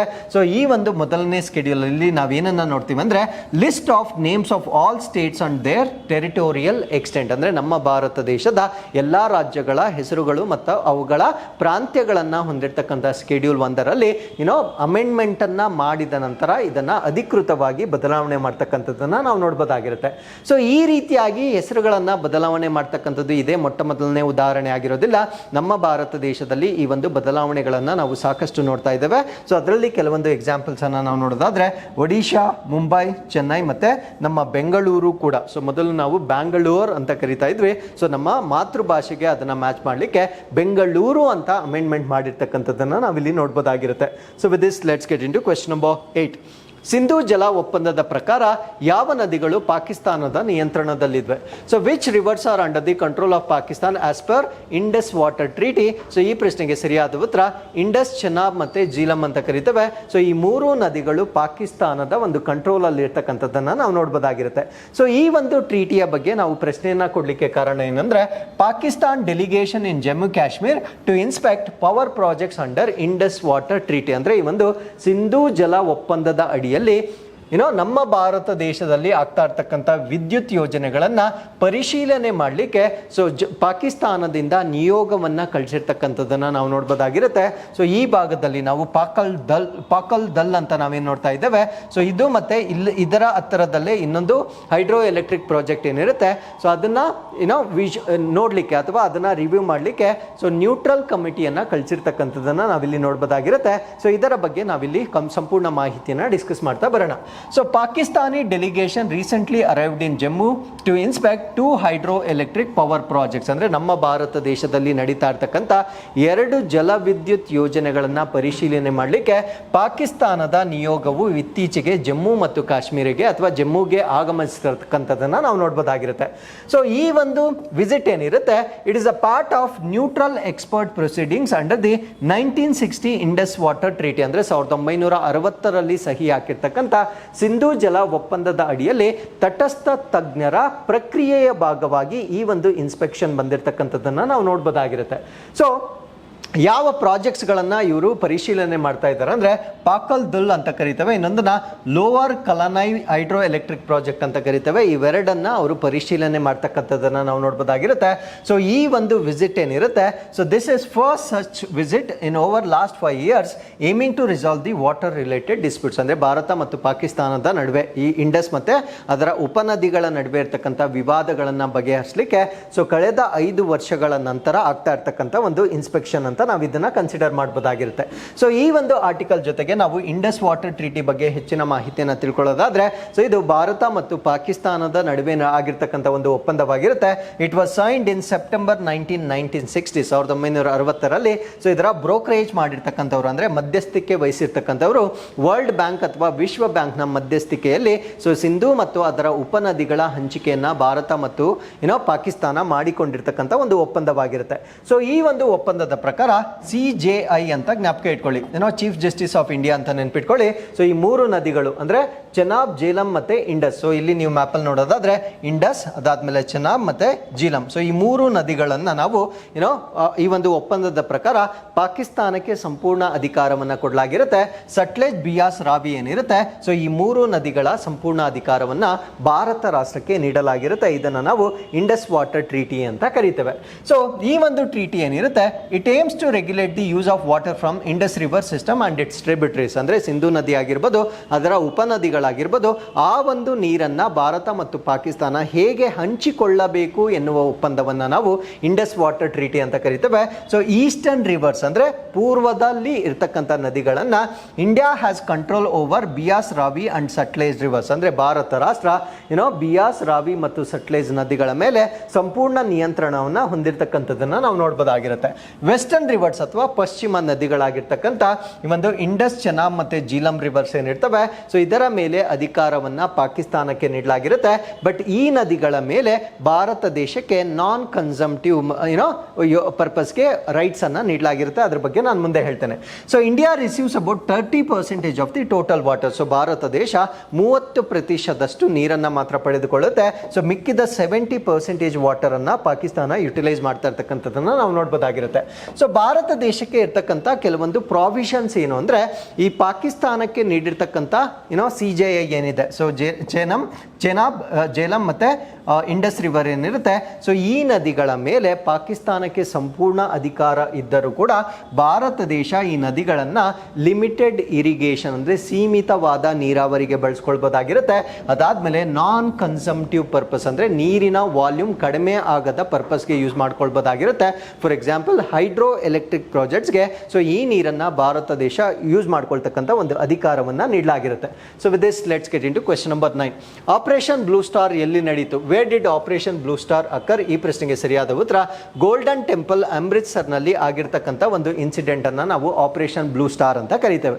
ಸೊ ಆಪರೇಷನ್ ಬ್ಲೂ ಸ್ಟಾರ್ ಏನು ಅಂದ್ರೆ, ಈ ಸಿಖ್ ಖಾಲಿಸ್ತಾನಿ ಅಂತ ಇರ್ತಾರೆ, ಅವರು ತಮಗೆ ಪ್ರತ್ಯೇಕ ರಾಷ್ಟ್ರವಾಗಿ ನೀಡಬೇಕು ಅಂತ ಒಂದು ಬೇಡಿಕೆ ಇರುತ್ತೆ. ಸೊ ಅವರು ಈ ಒಂದು ಟೆಂಪಲ್ ಅಲ್ಲಿ ಹೈಡ್ ಆಗಿದ್ದಾಗ, ಸೊ ಈ ಒಂದು ಗೋಲ್ಡನ್ ಟೆಂಪಲ್ ಅಮೃತ್ಸರ್ನಲ್ಲಿ ಹೈಡ್ ಆಗಿದ್ದಾಗ ಸೊ ಅವ್ರ ಮೇಲೆ ಅಟ್ಯಾಕ್ ಮಾಡಲಿಕ್ಕೆ ಒಂದು ಘೋಷಣೆಯನ್ನ ನೀಡಲಾಗುತ್ತೆ. ಆಗ ನಡೆದಿರ್ತಕ್ಕಂಥ ಆಪರೇಷನನ್ನು ನಾವು ಆಪರೇಷನ್ ಬ್ಲೂ ಸ್ಟಾರ್ ಅಂತ ಕರಿತೇವೆ. ಸೊ ಇದಕ್ಕೆ ರಿವೆಂಜ್ ಆಗಿ ಅಂದರೆ ಅವರ ಮೇಲೆ ಅಟ್ಯಾಕ್ ಮಾಡಲಿಕ್ಕೆ ಅವರು ರಿವೆಂಜನ್ನು ತೆಗೆದುಕೊಳ್ಳಲಿಕ್ಕೆ ಸೊ ಅವ್ರೇನು ಮಾಡ್ತಾರೆ ಅಂದರೆ ಕನಿಷ್ಕಾ ಬಾಂಬಿಂಗನ್ನು ಮಾಡ್ತಾರೆ. ಅಂದರೆ ಒಂದು ಫ್ಲೈಟ್ ಮೇಲೆ ಅವರು ಬಾಂಬಿಂಗನ್ನು ಮಾಡ್ತಾರೆ. ಸೊ ಅದರ ವಾರ್ಷಿಕೋತ್ಸವದ ಬಗ್ಗೆ ನಾವು ಈ ಆರ್ಟಿಕಲಲ್ಲಿ ನಾವು ಡಿಸ್ಕಸ್ ಮಾಡ್ತಾ ಇದ್ದೇವೆ. ಸೊ ಈ ಒಂದು ಆ್ಯನಿವರ್ಸರಿಯನ್ನು ನಾವೇನಂತ ಕರಿತೀವಿ ಅಂದರೆ ಕನಿಷ್ಕಾ ಬಾಂಬಿಂಗ್ ಆ್ಯನಿವರ್ಸರಿ ಅಂತ ಕರಿತೇವೆ. ಸೊ ಈ ಒಂದು ಕನಿಷ್ಕಾ ಬಾಂಬಿಂಗ್ ಆಗಿರ್ತಕ್ಕಂಥದ್ದು 1985 1985ರಲ್ಲಿ Kanishka bombing victims recently gathered in Canada to mark the 39th anniversary. ಅಂದರೆ ಕೆನಡಾದಲ್ಲಿ 39ನೇ ವಾರ್ಷಿಕೋತ್ಸವವನ್ನು ಆಚರಣೆ ಮಾಡಲಾಗಿರುತ್ತೆ. ಸೊ ಯಾವುದರ 39ನೇ ವಾರ್ಷಿಕೋತ್ಸವ ಅಂದರೆ ಈ ಕನಿಷ್ಕಾ ಬಾಂಬಿಂಗ್ ವಿಕ್ಟಿಮ್ಸ್ ಏನಿರ್ತಾರೆ ಅಥವಾ ಅವರ ಸಾವು ಆಗಿರ್ತಕ್ಕಂಥ ಜನರೇನಿರ್ತಾರೆ ಸೊ ಅವರ ಗೌರವಾರ್ಥಕವಾಗಿ ಮಾಡಿರ್ತಕ್ಕಂಥ ಒಂದು ಇನ್ಸಿಡೆಂಟ್ ಆಗಿರುತ್ತೆ. It is the most heinous terror attack air disaster in city aviation history. ಅಂದರೆ ಈ ಒಂದು ಏವಿಯೇಷನ್ ಸಿಟಿಯಲ್ಲಿ ಆಗಿರ್ತಕ್ಕಂಥ ಅತ್ಯಂತ ಘೋರವಾಗಿರ್ತಕ್ಕಂಥ ಭಯೋತ್ಪಾದನೆ ಒಂದು ಘಟನೆ ಅಂತ ನಾವು ಇದನ್ನು ಕನ್ಸಿಡರ್ ಮಾಡ್ಬೋದಾಗಿರುತ್ತೆ. ಸೊ ಈ ಒಂದು ಘಟನೆಯ ಬಗ್ಗೆ ನಾವು ಮಾಹಿತಿಯನ್ನು ತಿಳ್ಕೊಳ್ಳೋದಾದರೆ Montreal New Delhi Air India Kanishka flight. So ಆ ಫ್ಲೈಟ್ ಬಂದು ಮಾಂಟ್ರಿಯಾಲ್ ಮತ್ತು ನ್ಯೂ ಡೆಲ್ಲಿ ಕನೆಕ್ಟ್ ಆಗ್ತಕ್ಕಂಥ ಒಂದು ಫ್ಲೈಟ್ ಆಗಿರುತ್ತೆ. ಆ ಫ್ಲೈಟ್ಗೆ ನಾವು ಕನಿಷ್ಕಾ ಫ್ಲೈಟ್ ಅಂತ ಕರಿತೇವೆ. ಸೊ ಇದೇನಾಗಿರುತ್ತೆ ಅಂದರೆ exploded 45 minutes before it was suppose to land. ಅಂದರೆ ಅದು ಲ್ಯಾಂಡ್ ಆಗೋದಕ್ಕೆ 45 ನಿಮಿಷಗಳ ಮುಂಚೆ ಬ್ಲಾಸ್ಟ್ ಆಗಿರ್ತಕ್ಕಂಥದ್ದನ್ನು ನಾವು ನೋಡ್ಬೋದಾಗಿರುತ್ತೆ. ಸೊ ಇದು ಬ್ಲಾಸ್ಟ್ ಆಗಿರ್ತಕ್ಕಂಥದ್ದು ಲಂಡನ್ಸ್ ಹೀಥ್ರೋ ಏರ್ಪೋರ್ಟ್ನಲ್ಲಿ ಬ್ಲಾಸ್ಟ್ ಆಗಿರ್ತಕ್ಕಂಥದ್ದನ್ನು ನಾವು ನೋಡ್ಬೋದಾಗಿರುತ್ತೆ. ಸೊ ಬ್ಲಾಸ್ಟ್ ಆಗಿರ್ತಕ್ಕಂಥದ್ದು 1985 so it has killed 329 people. So 329 ಜನರನ್ನು ಸೊ ಕೊಂದಿರ್ತಕ್ಕಂಥ ಒಂದು ಘಟನೆ ಆಗಿರುತ್ತೆ. ಸೊ ಯಾಕೆ ಈ ಒಂದು ಘಟನೆ ಆಯಿತು? ಸೊ ಈ ಒಂದು ಘಟನೆ ಆಗಲಿಕ್ಕೆ ಕಾರಣ ಏನು ಅಂದರೆ ಆಪರೇಷನ್ ಬ್ಲೂ ಸ್ಟಾರ್. ಅಂದರೆ ಸಿಖ್ಖರ ವಿರುದ್ಧವಾಗಿ ನಡೆದಿರ್ತಕ್ಕಂಥ ಈ ಒಂದು ಆಪರೇಷನ್ ಬ್ಲೂ ಸ್ಟಾರ್ ಏನಿರುತ್ತೆ ಸೊ ಅದಕ್ಕೆ ರಿವೆಂಜ್ ಮಾಡಲಿಕ್ಕೆ ಆಗಿರ್ತಕ್ಕಂಥ ಒಂದು ಘಟನೆ ಆಗಿರುತ್ತೆ. ನಾವು let us understand what is Blue Star ಅನ್ನೋದನ್ನು ನಾವು ಅರ್ಥ ಮಾಡ್ಕೊಳ್ಳೋದಾದರೆ ಸೊ ಬ್ಲೂ ಸ್ಟಾರ್ ನಡೆದಿರ್ತಕ್ಕಂಥದ್ದು 1984 ಕನಿಷ್ಕ್ ನಡೆದಿರ್ತಕ್ಕಂಥದ್ದು ಅದರ ನೆಕ್ಸ್ಟ್ ಇಯರಲ್ಲಿ. ಸೊ 84 ಬ್ಲೂ ಸ್ಟಾರ್ ಆಪರೇಷನ್ ನಡೆಯುತ್ತೆ. ಸೊ ಏನಕ್ಕೆ ಈ ಒಂದು ಬ್ಲೂ ಸ್ಟಾರ್ ಅನ್ನ ಮಾಡಲಾಗುತ್ತೆ ಅಂದ್ರೆ Indian government ordered a military operation to remove 6 militants from the Golden Temple complex in Amritsar Punjab. So Amritsar ಪಂಜಾಬ್ನಲ್ಲಿ ಇದ್ದಂತಹ ಈ ಒಂದು ಸಿಖ್ ಮಿಲಿಟೆಂಟ್ಸ್ ಏನಿರ್ತಾರೆ ಸೊ ಅವ್ರನ್ನ ಹೊರ ಹಾಕ್ಲಿಕ್ಕೆ ಭಾರತ ಸರ್ಕಾರ ಹೊರಡಿಸಿರ್ತಕ್ಕಂಥ ಒಂದು ಆಪರೇಷನ್ ಅನ್ನ ನಾವೇನಂತ ಕರಿತೇವೆ ಅಂದ್ರೆ ಆಪರೇಷನ್ ಬ್ಲೂ ಸ್ಟಾರ್ ಅಂತ ಕರಿತೇವೆ. ಸೊ ಇದರಿಂದ ಆಗಿದ್ದಂತಹ ಪರಿಣಾಮಗಳೇನು, ಇಂಪ್ಯಾಕ್ಟ್ಸ್ ಏನು ಅಂತ ನಾವು ನೋಡೋದಾದ್ರೆ ಈ led to the significant loss of life and damage to the temple. ಅಂದರೆ ಸಾಕಷ್ಟು ಜನ ಸಾವನ್ನಪ್ತಾರೆ. ಸೊ ಅದಾದ್ಮೇಲೆ ಆ ಒಂದು ಗೋಲ್ಡನ್ ಟೆಂಪಲ್ಗೂ ಕೂಡ ಸಾಕಷ್ಟು ಹಾನಿ ಆಗಿರ್ತಕ್ಕಂಥದ್ದನ್ನು ನಾವು ನೋಡ್ಬೋದಾಗಿರುತ್ತೆ. It remains a controversial event in Indian history. ಭಾರತದ ಇತಿಹಾಸದಲ್ಲಿ ಅತ್ಯಂತ ವಿವಾದಾತ್ಮಕವಾಗಿರ್ತಕ್ಕಂಥ ಘಟನೆ ಅಂತ ನಾವು ಇದನ್ನು ಕನ್ಸಿಡರ್ ಮಾಡ್ಬೋದಾಗಿರುತ್ತೆ. So what were the political implication? So ಇದರಿಂದ ಆಗಿರ್ತಕ್ಕಂಥ ರಾಜಕೀಯವಾಗಿರ್ತಕ್ಕಂಥ ಪರಿಣಾಮಗಳೇನು ಅಂತ ನಾವು ನೋಡೋದಾದ್ರೆ ಸೊ ಇದು leading to the widespread outrage among Sikhs in India and abroad. ಅಂದರೆ ಭಾರತ ದೇಶದಲ್ಲಿ ಮತ್ತು ಹೊರಗಡೆ ಸಿಖ್ಸ್ ಏನಿರ್ತಾರೆ ಸೊ ಇವರು ಇದರ ವಿರುದ್ಧವಾಗಿ ದಂಗೆ ಹೇಳ್ತಕ್ಕಂಥದ್ದನ್ನು ನಾವು ನೋಡಬಹುದಾಗಿರುತ್ತೆ. ಯಾಕಂದ್ರೆ ಅವರ ಟೆಂಪಲ್ ಅಲ್ಲಿ ನಾಶ ಆಗಿರ್ತಕ್ಕಂಥದ್ದು ಪ್ರಮುಖವಾಗಿರ್ತಕ್ಕಂಥ ಕಾರಣವಾಗಿರುತ್ತೆ. ಸೊ ಅದರ ಜೊತೆಗೆ Indira Gandhi 1984 prime minister Indira Gandhi was assassinated by her bodyguards, an act of directly link to the events of Operation Blue Star. So Operation Blue ಸ್ಟಾರ್ಗೆ ಸಂಬಂಧಪಟ್ಟಂತೆ 1984ರಲ್ಲಿ ಪ್ರಧಾನಮಂತ್ರಿ ಇಂದಿರಾ ಗಾಂಧಿ ಅವರು ಅವರ ಅಂಗರಕ್ಷಕರಿಂದಲೇ ಹತ್ಯೆಗೀಡಾಗಿರ್ತಕ್ಕಂಥದ್ದನ್ನ ಸೊ ಈ ಒಂದು ಘಟನೆಗೆ ನಾವು ಕನೆಕ್ಟ್ ಮಾಡಬಹುದಾಗಿರುತ್ತೆ. So this tragic incident sparked anti Sikh riots across India. So ಈ ಒಂದು ಘಟನೆ ಸೊ ಭಾರತ ದೇಶದಾದ್ಯಂತ ಸಿಖ್ ವಿರೋಧಿ ದಂಗೆಗಳನ್ನು ಹುಟ್ಟು ಹಾಕಲಿಕ್ಕೆ ಕಾರಣವಾಗಿರ್ತಕ್ಕಂಥ ಒಂದು ಇನ್ಸಿಡೆಂಟ್ ಆಗಿರುತ್ತೆ. So with this let's get into question number 11. Eastern Coalfield Limited ಭೂಗತ ಕಲ್ಲಿದ್ದಲು ಅನಿಲೀಕರಣಕ್ಕಾಗಿ ತನ್ನ ಪ್ರಾಯೋಗಿಕ ಯೋಜನೆಯನ್ನು ಎಲ್ಲಿ ನಡೆಸುತ್ತಿದೆ? So where is Eastern Coalfields Limited conducting its pilot project for the underground coal gasification. ನಾವು ಕೋಲ್ ಗ್ಯಾಸಿಫಿಕೇಶನ್ ನೋಡಿ ಹೆಸರಲ್ಲೇ ಗೊತ್ತಾಗುತ್ತೆ. ಕೋಲ್ ಗ್ಯಾಸಿಫಿಕೇಶನ್ ಅಂದ್ರೆ ಈ ಒಂದು ಕಲ್ಲಿದ್ದಲನ್ನು ಅನಿಲವಾಗಿ ಕನ್ವರ್ಟ್ ಮಾಡ್ತಕ್ಕಂಥ ಅಂಡರ್ ಗ್ರೌಂಡ್ ಅಂದ್ರೆ ಭೂಮಿಯ ಒಳಗಡೆ ಕನ್ವರ್ಟ್ ಮಾಡ್ತಕ್ಕಂಥ ಮೊದಲ ಪ್ರಾಯೋಗಿಕ ಯೋಜನೆ ಎಲ್ಲಿ ಪ್ರಾರಂಭವಾಯಿತು ಅನ್ನೋದು ನಮ್ಮ ಪ್ರಶ್ನೆ ಆಗಿರುತ್ತೆ. ಸೊ ಈ ಪ್ರಶ್ನೆಗೆ ಸರಿಯಾದ ಉತ್ತರ ಜಾರ್ಖಂಡ್ನ ಜಮ್ತಾರದಲ್ಲಿ ಸ್ಟಾರ್ಟ್ ಆಗಿರ್ತಕ್ಕಂಥದ್ದನ್ನು ನಾವು ನೋಡ್ಬೋದಾಗಿರುತ್ತೆ. ಯಾಕೆ ಜಾರ್ಖಂಡನ್ನು ಆಯ್ಕೆ ಮಾಡಿದರೆ ನಮಗೆ ಗೊತ್ತು. ಸೊ ಜಾರ್ಖಂಡ್ನಲ್ಲಿ ಹೈಯೆಸ್ಟ್ ಕಲ್ಲಿದ್ದಲನ್ನು ನಾವು ಎಕ್ಸ್ಪ್ಲೋರ್ ಮಾಡ್ತಾ ಇರ್ತಕ್ಕಂಥ ಇರ್ತಕ್ಕಂಥದ್ದನ್ನು ನಾವು ನೋಡ್ಬೋದಾಗಿರುತ್ತೆ. ಸೊ ಈ ಒಂದು ಕಾರಣದಲ್ಲಿ ಸೊ ಜಾರ್ಖಂಡ್ನಲ್ಲಿ ಈ ಒಂದು ಕೋಲ್ ಗ್ಯಾಸಿಫಿಕೇಶನ್ ಅನ್ನು ಪ್ರಾಕ್ಟಿಕಲಿ ಸ್ಟಾರ್ಟ್ ಮಾಡಿರ್ತಕ್ಕಂಥದ್ದನ್ನು ನಾವು ನೋಡ್ಬೋದಾಗಿರುತ್ತೆ. ಸೊ ಇದೊಂದು ಪೈಲಟ್ ಪ್ರಾಜೆಕ್ಟ್ ಆಗಿರುತ್ತೆ, ಅಂದರೆ ಪ್ರಾಯೋಗಿಕ ಯೋಜನೆ ಆಗಿರುತ್ತೆ. ಇದನ್ನು ನಾವು ಅಂಡರ್ ಗ್ರೌಂಡ್ ಕೋಲ್ ಗ್ಯಾಸಿಫಿಕೇಶನ್ ಅಂತ ಕರಿತೇವೆ. ಅಂದರೆ ಭೂಗತದಲ್ಲಿ ಕೋಲನ್ನು ಗ್ಯಾಸ್ ಅಥವಾ ಅನಿಲವಾಗಿ ಕನ್ವರ್ಟ್ ಮಾಡ್ತಕ್ಕಂಥ ಒಂದು ಯೋಜನೆ ಆಗಿರುತ್ತೆ. ಸೊ ಯಾವ ಅನಿಲಗಳಾಗಿ ಇದನ್ನ ಕನ್ವರ್ಟ್ ಮಾಡ್ತಾರೆ, ಇದರಿಂದ ನಮ್ಗಾಗ್ತಕ್ಕಂಥ ಬೆನಿಫಿಟ್ಸ್ ಏನು ಅಂತ ನಾವು ನೋಡೋದಾದ್ರೆ, ಸೊ ಇದನ್ನ ಬೇರೆ ಬೇರೆ ವ್ಯಾಲ್ಯೂಬಲ್ ಗ್ಯಾಸಸ್ ಆಗಿ ಕನ್ವರ್ಟ್ ಮಾಡ್ತಾರೆ. ಫಾರ್ ಎಕ್ಸಾಂಪಲ್ ಮೀಥೇನ್ ಆಗಿರ್ಬೋದು, hydrogen, carbon monoxide, carbon dioxide, ಮತ್ತೆ ಸೊ ಇಂಡಸ್ಟ್ರಿಯಲ್ ಅಪ್ಲಿಕೇಶನ್ಸ್ ಅಲ್ಲಿ ಅಂದ್ರೆ ಕೈಗಾರಿಕೆಗಳಲ್ಲಿ ಬಳಕೆ ಆಗ್ತಕ್ಕಂಥ ಈ ಒಂದು ಅನಿಲಗಳಾಗಿ ಪರಿವರ್ತನೆ ಮಾಡ್ತಕ್ಕಂಥದ್ದನ್ನ ನಾವು ನೋಡ್ಬೋದಾಗಿರುತ್ತೆ. ಸೊ ಇದರ ಅಪ್ಲಿಕೇಶನ್ಸ್ ಅಥವಾ ಅನ್ವಯಿಕೆಗಳು ಏನು ಅಂತ ನಾವು ನೋಡೋದಾದ್ರೆ, these gases can be utilise to produce synthetic natural gas, ಅಂದ್ರೆ ಸಂಶ್ಲೇಷಿತ ನೈಸರ್ಗಿಕ ಅನಿಲವನ್ನ ತಯಾರಿ ಮಾಡಲಿಕ್ಕೆ ಇವುಗಳನ್ನ ಬಳಕೆ ಮಾಡಬಹುದಾಗಿರುತ್ತೆ. Chemical feedstocks for fuels, ಅಂದ್ರೆ ಇಂಧನಗಳಿಗೆ ಈ ಒಂದು ರಾಸಾಯನಿಕ ಪದಾರ್ಥಗಳನ್ನು ಸಂಶ್ಲೇಷಿತ ನೈಸರ್ಗಿಕ ಅನಿಲಗಳ ತಯಾರಿಕೆ ಮತ್ತೆ ರಾಸಾಯನಿಕ ಪದಾರ್ಥಗಳನ್ನು ಇಂಧನಗಳಾಗಿ ಪರಿವರ್ತನೆ ಮಾಡಲಿಕ್ಕೆ, ಅಂದ್ರೆ chemical feed stock for fuels, ಅಂದ್ರೆ ಫ್ಯೂಯಲ್ ಅನ್ನ ತಯಾರಿ ಮಾಡಲಿಕ್ಕೆ ಕೆಮಿಕಲ್ ಫೀಡ್ ಸ್ಟಾಕ್ ಆಗಿ ಇದನ್ನ ಬಳಕೆ ಮಾಡಬಹುದಾಗುತ್ತೆ. ಫರ್ಟಿಲೈಸರ್ಗಳು, ಎಕ್ಸ್ಪ್ಲೋಸಿವ್ಗಳು ಮತ್ತೆ ಬೇರೆ ಬೇರೆ ಇಂಡಸ್ಟ್ರಿಯಲ್ ಪರ್ಪಸ್ಗಳಿಗಾಗಿ ಈ ಒಂದು ಅನಿಲಗಳನ್ನು ನಾವು ಬಳಕೆ ಮಾಡಬಹುದಾಗಿರುತ್ತೆ. So Nigeria to send first African astronaut to moon. So ನೈಜೀರಿಯಾದವರು ಮೊಟ್ಟ ಮೊದಲ ಆಫ್ರಿಕನ್ ಗಗನಯಾತ್ರಿಯನ್ನ ಚಂದ್ರನಿಗೆ ಕಳಿಸ್ತಾ ಇರ್ತಕ್ಕಂಥದ್ದನ್ನ ನಾವು ನೋಡಬಹುದಾಗಿರುತ್ತೆ. ಸೊ ಇದು ಅವರ ಓನ್ ಮಿಷನ್ ಆಗಿರೋದಿಲ್ಲ. ಇವರು ಬ್ರೆಜಿಲಿಯನ್ ಕಂಪನಿ ಜೊತೆಗೆ, ಅಂದ್ರೆ ಬ್ರೆಜಿಲಿಯನ್ನ ಕಂಪನಿ ಜೊತೆಗೆ ಒಂದು MOU ಅನ್ನ ಮಾಡಿಕೊಳ್ಳುವ ಮುಖಾಂತರ ಸೊ ನೈಜೀರಿಯಾದಿಂದ ಮೊದಲ ಆಸ್ಟ್ರೋನಾಟ್ ಅನ್ನ ಮೂನ್ಗೆ ಕಳಿಸ್ತಾ ಇರ್ತಕ್ಕಂಥದ್ದನ್ನ ನಾವು ನೋಡಬಹುದಾಗಿರುತ್ತೆ. So United Nations public service day ಅಥವಾ ಸೊ ವಿಶ್ವಸಂಸ್ಥೆಯ ಸಾರ್ವಜನಿಕ ಸೇವಾ ದಿನ, ಈ ಒಂದು ದಿನವನ್ನ ಪ್ರತಿ ವರ್ಷ ಜೂನ್ 23ನೇ ತಾರೀಕು ಆಚರಣೆ ಮಾಡಲಾಗುತ್ತೆ. ಸೊ ಈ ವರ್ಷದ ಥೀಮ್ ಏನಾಗಿರುತ್ತೆ ಅಂದ್ರೆ, so fostering innovation amid global challenges a public sector perspective, ಅಂದರೆ ಜಾಗತಿಕ ಸವಾಲುಗಳ ನಡುವೆ ನಾವೀನ್ಯತೆಯನ್ನು ಬೆಳೆಸುವುದು ಸಾರ್ವಜನಿಕ ವಲಯದ ದೃಷ್ಟಿಕೋನ ಅಂತಕ್ಕಂಥದ್ದು ಈ ವರ್ಷದ ಥೀಮ್ ಆಗಿರುತ್ತೆ. ಸೊ ಈ ವರ್ಷ ಈ ಒಂದು ಡೇ ಅನ್ನ ಎಲ್ಲಿ ಸೆಲೆಬ್ರೇಟ್ ಮಾಡ್ತಾ ಇದ್ದಾರೆ ಅಥವಾ ಮೇನ್ ಸೆಂಟರ್ ಯಾವುದು ಅಂದರೆ, ಸೊ ಇದನ್ನ ನಾವು ಇಂಚಿಯಾನ್ ರಿಪಬ್ಲಿಕ್ ಆಫ್ ಕೊರಿಯಾದಲ್ಲಿ ಸೆಲೆಬ್ರೇಟ್ ಮಾಡ್ತಾರೆ. ಅಂದರೆ ರಿಪಬ್ಲಿಕ್ ಆಫ್ ಕೊರಿಯಾದ ಇಂಚಿಯಾನ್ ಅಲ್ಲಿ ಈ ಒಂದು ದಿನವನ್ನ ಆಚರಣೆ ಮಾಡ್ತಾರೆ. So world rain forest day ಅಥವಾ ವಿಶ್ವ ಮಳೆಕಾಡು ದಿನ, ಸೊ ಇದನ್ನ ಜೂನ್ 22ನೇ ತಾರೀಕು ಆಚರಣೆ ಮಾಡ್ತಾರೆ. ಅಂತಾರಾಷ್ಟ್ರೀಯ ಒಲಿಂಪಿಕ್ ದಿನ, ಇದನ್ನ ಪ್ರತಿ ವರ್ಷ ಜೂನ್ 23ನೇ ತಾರೀಕು ಆಚರಣೆ ಮಾಡ್ತಾರೆ. ಸೊ ಈ ಒಂದು ದಿನ ಈ ಒಲಿಂಪಿಕ್ಸ್ ಕಮಿಟಿ ಅಥವಾ IOC ಅಂತ ಕರಿತೇವೆ, ಇಂಟರ್ನ್ಯಾಷನಲ್ ಒಲಿಂಪಿಕ್ ಕಮಿಟಿಯ ಫೌಂಡಿಂಗ್ ಡೇ ಅಥವಾ ಸಂಸ್ಥಾಪನಾ ದಿನ ಕೂಡ ಆಗಿರುತ್ತೆ. ಸೊ ಇದು ರೈವಲ್ ಆಫ್ ಮಾಡರ್ನ್ ಒಲಿಂಪಿಕ್ಸ್, ಅಂದ್ರೆ it is also marks the rival of modern Olympic games in Paris 1884, 1884ರಲ್ಲಿ ಪ್ಯಾರಿಸ್ನಲ್ಲಿ ಆಧುನಿಕ ಒಲಿಂಪಿಕ್ ಕ್ರೀಡಾಕೂಟದ ಪುನರುಜ್ಜೀವನವನ್ನ ಕೂಡ ಇದು ಸೂಚಿಸ್ತಕ್ಕಂಥದ್ದನ್ನ ನಾವು ನೋಡ್ಬೋದಾಗಿರುತ್ತೆ. So revival, not revival of modern Olympics ಆಗಿರುತ್ತೆ. ಸೊ ಅಪ್ಕಮಿಂಗ್ ಒಲಿಂಪಿಕ್ಸ್ ಅನ್ನ ನಾವು ನೋಡೋದಾದ್ರೆ, ಸೊ 33rd ಸಮ್ಮರ್ ಒಲಿಂಪಿಕ್ಸ್ ಅನ್ನ ನಾವು ಮುಂದೆ ನೋಡ್ಬೋದಾಗಿರುತ್ತೆ. ಸೊ ಇದು ಫ್ರಾನ್ಸ್ನ ಪ್ಯಾರಿಸ್ನಲ್ಲಿ ನಡೆಯುತ್ತೆ. ಸೊ ಜುಲೈ 26ರಿಂದ ಆಗಸ್ಟ್ 11ರವರೆಗೆ ನಡೀತಕ್ಕಂಥದ್ದನ್ನು ನಾವಿಲ್ಲಿ ನೋಡ್ಬೋದಾಗಿರುತ್ತೆ. So International Day of Women diplomacy, ಅಂದರೆ ರಾಜತಾಂತ್ರಿಕತೆಯ ಮಹಿಳೆಯರ ಅಂತಾರಾಷ್ಟ್ರೀಯ ದಿನ, ಈ ಒಂದು ದಿನವನ್ನು ಪ್ರತಿ ವರ್ಷ ಜೂನ್ 24ನೇ ತಾರೀಕು ಆಚರಣೆ ಮಾಡಲಾಗುತ್ತೆ. ವಿಶ್ವ ಹೈಡ್ರೋಗ್ರಫಿ ದಿನ, ಈ ಒಂದು ದಿನವನ್ನು ಪ್ರತಿ ವರ್ಷ ಜೂನ್ 21ನೇ ತಾರೀಕು ಆಚರಣೆ ಮಾಡಲಾಗುತ್ತೆ. ಸೊ ಈ ವರ್ಷದ ಥೀಮ್ ಏನು ಅಂದರೆ, hydrographic information enhancing safety, efficiency and sustainability in marine activities. ಅಂದರೆ ಸೊ ಈ ಒಂದು ಸಾಗರ ಚಟುವಟಿಕೆಗಳಲ್ಲಿ ಸುರಕ್ಷತೆ, ದಕ್ಷತೆ ಮತ್ತು ಸುಸ್ಥಿರತೆಯನ್ನು ಹೆಚ್ಚಿಸ್ತಕ್ಕಂಥದ್ದು ಈ ಒಂದು ದಿನದ ವಿಶೇಷತೆ ಆಗಿರುತ್ತೆ. ಸೊ ಇಲ್ಲಿಗೆ ಇವತ್ತಿನ ಎಲ್ಲ ಅಪ್ಡೇಟ್ಸ್ ಕಂಪ್ಲೀಟ್ ಆಗಿರುತ್ತೆ. So we are come to inquest challenge number 713. You can pause the video here, go through the questions and give us the answer. This is question number 1 and this is question number 2. So ಇಲ್ಲಿಗೆ ಇವತ್ತಿನ ಎಲ್ಲ updates complete ಆಗಿರುತ್ತೆ.